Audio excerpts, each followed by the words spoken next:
Honduran candidates for the National Congress denounced alleged fraud committed by the National Electoral Council. Argentine President Alberto Fernandez said progress is being made in the talks with the International Monetary Fund to refinance a $44 billion debt. The Lebanese Minister of Information resigned on Friday in a bid to end the diplomatic crisis with several Gulf nations. From the headquarters of teleSUR English in Havana, Cuba, this is From the South, and I'm Katrina Goss. We begin in Honduras, where the transparency praised in the presidential election differs from the situation reported by candidates for Congress. Several candidates for the National Congress have denounced alleged fraud committed by the National Electoral Council. They pointed to an alleged criminal network which they accused of inflating, disappearing and modifying the votes to facilitate the election of influential and above all controversial political figures from the parties that participated in the elections held on November 28th. According to the accusations, this fraud did not result in a significant change in terms of the numbers of lawmakers elected for each party, but rather favoured particular candidates within the ruling National Party. What we are asking is to review those voting records, to review the votes of some ballot boxes in which we have doubts, and that finally the will of the Honduran people be respected. It is useless for us to get to the National Congress if we are not going to have that qualified majority to repeal the penal code, the CD law, and all that corrupt legislation they have created, the law of secrets. Therefore, if we do not dismantle these wicked constructions, it will be of no use to us to have a minimum representation in the Congress, where the only thing we are going to do is to see how they continue to divide the country as they see fit. In Chile, a recent poll revealed that the presidential candidate for the leftist Apruebo Dignidad coalition, Gabriel Boric, would become president if the elections were held this Sunday. The latest poll showed that Boric was set to secure 54% of the votes, compared to 46% for his far-right opponent, José Antonio Cast. The poll also showed that the approval rating for current President Sebastián Piñera is just 18%. The survey was conducted between November 25th and 29th on adults throughout the country. Chileans go to the polls on December 19th.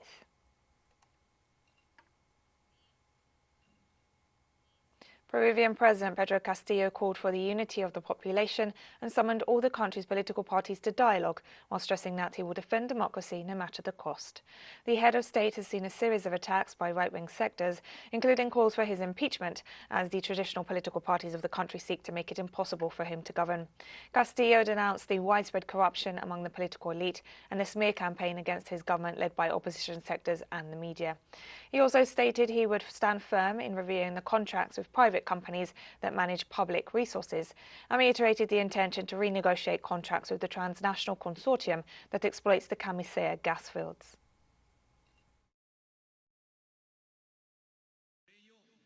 Therefore, I would like to announce that I have taken the decision to summon the leaders of the political parties represented in the Congress of the Republic, so that starting tomorrow, they can come to the President's office to discuss the major issues that the country is facing, such as reactivating the economy, how to fight the pandemic, the actions and responses to the earthquake in Amazonas, and also to see about political stability and governance.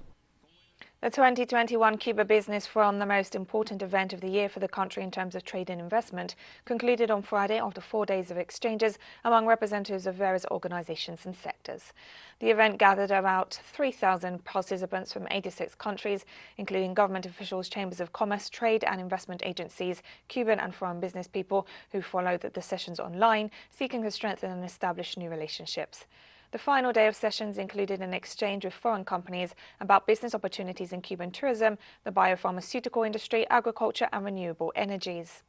The forum also included a panel dedicated to the opportunities for Cuban nationals living abroad to do business and invest in the country. A total of 1,162 appointments were arranged between visitors and participants through the forum's platform. Qualitatively, the second business forum was also superior, as it included presentations by distinguished protagonists of the main transformations taking place in the country and panels where the current issues of our economy were addressed. Cuba celebrates Latin American Medicine Day this Friday, a date on which it pays tribute to all medical and health workers. The date commemorates the birth in 1833 of the famous Cuban epidemiologist and researcher Carlos Juan Finlay, who discovered the agent that transmits yellow fever, the Aedes aegypti mosquito. This year's celebrations pay particular tribute to all those who fought against the COVID-19 pandemic, while Cuba's solidarity with other nations in this struggle is recalled. Cuba has also played a leading role in training medical staff for the region at its Latin American School of Medicine. And we'll be right back after this very short break. Don't go away.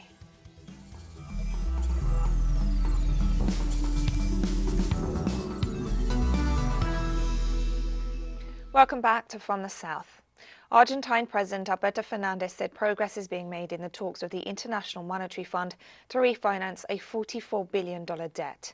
The country is also demanding an evaluation of the 2018 loan, the largest ever granted by the organization, as a step prior to the agreement. We will face the debts that others have generated. This agreement will not be at the expense of the country's development or based on any adjustment program. We continue to negotiate with the International Monetary Fund with firm steps and a steady pulse. The debt problem is not a problem of Alberto Fernandez's government. It is a problem of Argentina as a whole. We are not working to get rid of a problem. My responsibility is to work so that the debt does not postpone Argentine development any longer. Growth is needed to fulfill the commitments taken on. Any other logic is only a chimera. Brazil registers an urban housing deficit in the millions. We have more details with our correspondent Brian Meir. Brazil has an urban housing deficit of over 6 million units. Now, this was caused by agribusiness land grabs that took place in the rural Northeast between the 1950s and the 1980s, forcing huge numbers of people to migrate to the cities in the south and southeast, like Rio and Sao Paulo, which saw its population grow from 1.5 million to over 24 million in the urban area between 1950 and the year 2020. As a result of this massive migration, favelas formed, which are informal settlements like the one I'm standing in right now, where people just occupied land and built their own houses, often in precarious locations prone to flooding and landslides. The National Urban Reform Forum has done a study which proves that there's over 5.6 million potential housing units available in Brazil just in empty buildings in the downtown areas of its cities. This is caused by real estate speculation, land banking, and in a lot of times it's empty government buildings. Now, the housing movement fought during the 1980s to include language in the Brazilian Constitution guaranteeing the right for people to occupy abandoned buildings in which the owners haven't paid their real estate taxes for more than 5 years. And this has led to the growth of all kinds of social movements that organize these squatting activities and then lobby with the local governments to force them to convert it into ownership-based low-income housing. This week in Sao Paulo, the Frente de Luta pra Moradia, or FLM as it's known, coordinated the occupation of 10 buildings in the downtown Sao Paulo area, with hundreds of families now waiting and demanding their constitutionally granted right to housing, which, according to the Brazilian Constitution of 1988, overrides any kind of profit interest. Chinese Foreign Minister Wang Yi co-chaired the third ministerial meeting of the Forum of China and the Community of Latin American and Caribbean States, alongside his Mexican counterpart Marcelo Ebrard this Friday. The meeting was held by video link and served not only to highlight economic ties, but also cultural and technological cooperation, as well as initiatives linked to caring for the environment. In the first 3 quarters of 2021, trade between China and the Latin American and Caribbean region amounted to over $300 billion, a remarkable increase of 45.5% year-on-year, according to latest data. In the past years and in the context of the pandemic, trade cooperation with China has been intensified, thanks to China's decision to exchange experience in the scientific field and to donate and deliver medical supplies. The China CELAC Forum also supports the principles of foreign relations based on win-win cooperation, mutual respect, non-interference in the internal affairs of countries, and cooperation for regional growth. Chinese President Xi Jinping addressed the third ministers' meeting of the Forum of China and the Community of Latin American and Caribbean States via video link on Friday, noting the mutual benefits of cooperation. History tells us that peaceful development, fairness and justice and win-win cooperation are the right path for mankind. Both China and Latin American countries are developing countries and are comprehensive cooperative partners with equality, mutual benefit and common development. The common dream of independence, development and rejuvenation unites us closely. Let us jointly draw up a blueprint for China-Latin America relations, add momentum to China-Latin America cooperation, and make new contributions to enhancing the well-being of the Chinese and Latin American people and the cause of human progress. Russia and the United States are working to organize a meeting via video conference between Presidents Vladimir Putin and Joe Biden. The news was disclosed by the Kremlin and comes amid a spike in tensions between the two powers over the military escalation in Ukraine. Kiev is demanding that NATO refuse all Russian petitions of guarantees. Press Secretary for the Russian presidency, Dmitry Peskov, said none of the parties have been able to agree on an exact date of mutual convenience for the talks. Putin and Biden met earlier this year in Geneva and at that time also discussed the situation in Ukraine.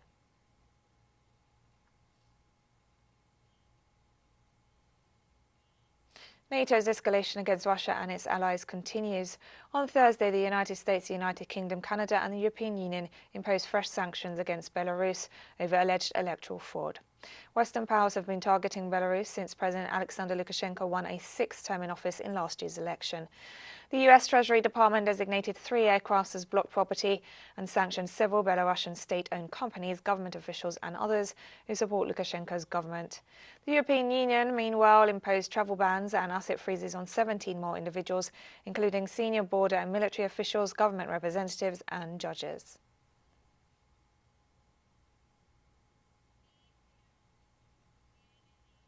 And Belarusian President Alexander Lukashenko has ruled out expelling European Union diplomats in response to the new sanctions imposed on his country by the bloc. The president noted that any response to the latest measures will be in accordance with international norms and indicated that Minsk will take measures to limit the impact of Western sanctions on the population.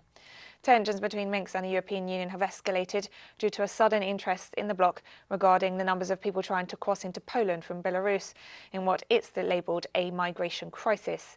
Instead of offering shelter and a possibility of asylum to those trying to enter the EU, the bloc has sought to blame Belarus for the situation. And we have more stories coming up after this final short break. Stay with us.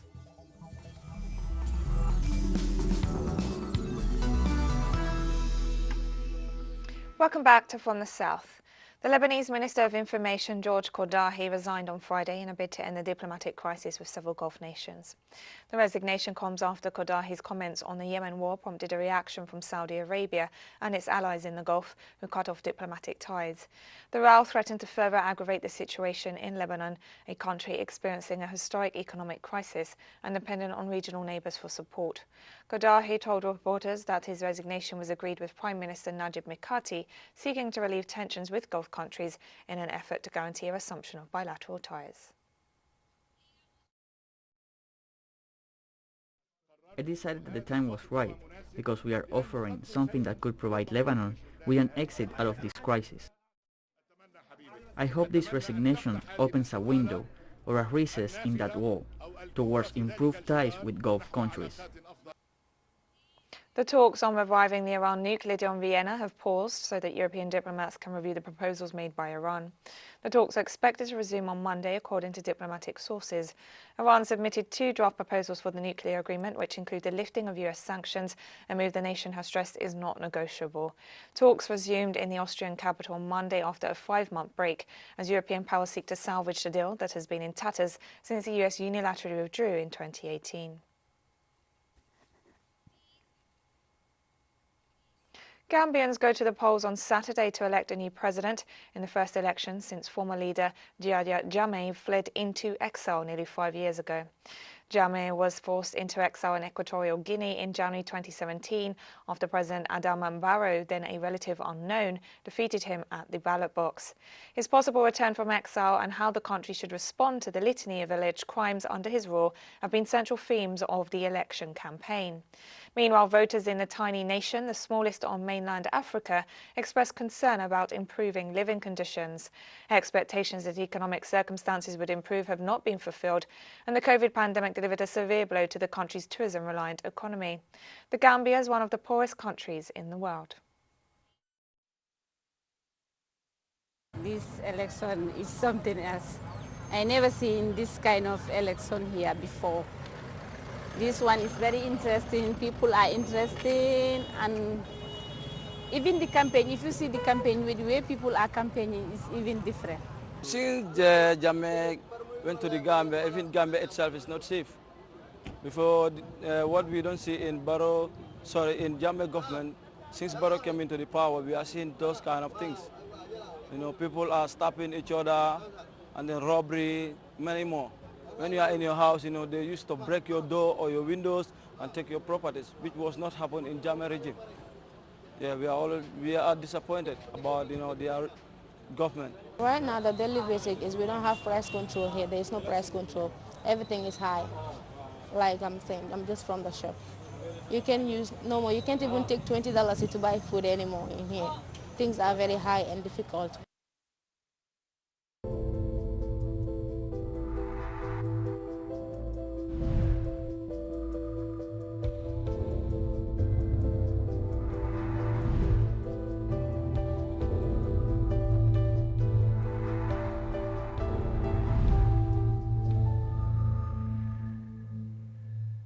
South African scientists have concluded that the current vaccines against COVID-19 work against severe COVID by the Omicron variant. The Network for Genomic Surveillance in South Africa presented the preliminary results of a study into the Omicron variant to the Health Committee of the South African Parliament, noting that vaccines are the tool that can prevent the disease from becoming severe and requiring hospitalization. Preliminary advances in the study indicate that PCR testing can tell whether infection is with the new mutation without having to segment the genome. South Africa is experiencing a surge in COVID cases in what scientists believe is the start of a fourth wave of the pandemic. Mexico has confirmed its first case of the Omicron variant of COVID-19. President Andrés Manuel López Obrador has called for calm and told citizens to trust in vaccines. Apparently, there is a Mexican who was in South Africa admitted to a private hospital with symptoms of COVID. They did the test, and apparently it is already this new variant. It has already become clear that the vaccine does protect against all variants, so there should be no concern, and much less sensationalism. India announced its first 2 cases of the Omicron COVID-19 variant months after a devastating wave of the virus killed more than 200,000 people around the country.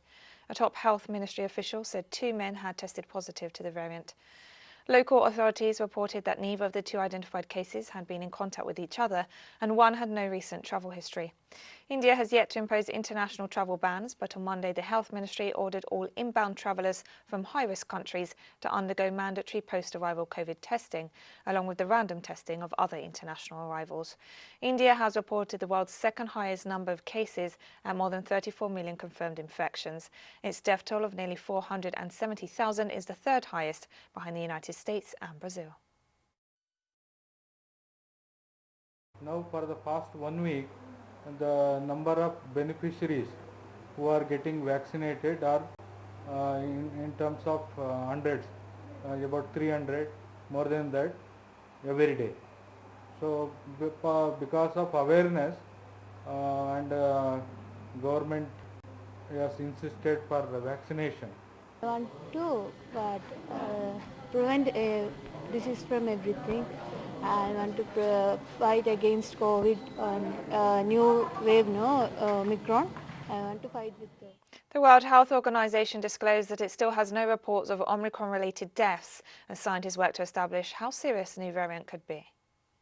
I have not seen reports of Omicron-related deaths yet. Talking about Omicron, let's also not forget that the predominant variant right now still remains the Delta variant.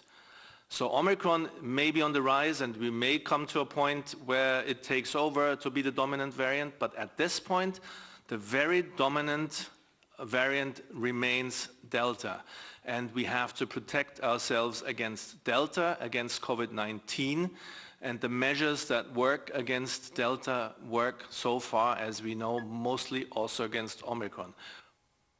And we've come to the end of this news brief. Remember, you can find these and many of our stories on our website at telesurenglish.net. You can also follow us on social media for all the latest news. We're on Facebook, Twitter, Instagram and Telegram. For teleSUR English, I'm Katrina Goss. Thank you for watching.